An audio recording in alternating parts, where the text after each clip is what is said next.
Hi, it's Michelle with Pink and Main. Thanks for joining me today.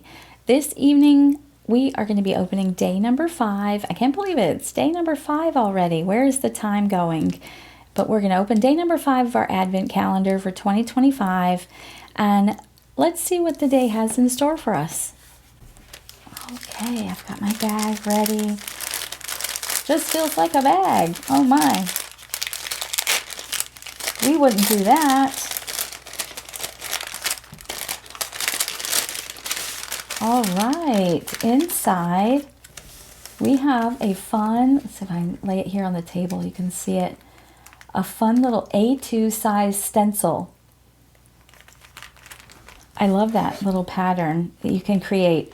And then with our stencils, I usually always put the 2 holes on the side here. They're not part of the pattern, but they're made so that all of our stencils can be stored in our storage binder if you like to store them that way.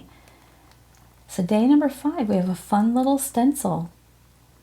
I think it's time we can actually start creating with some of these items. All right.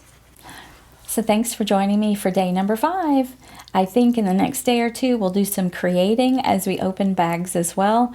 So be sure to join me tomorrow. We'll open day number 6 and maybe we'll make a card.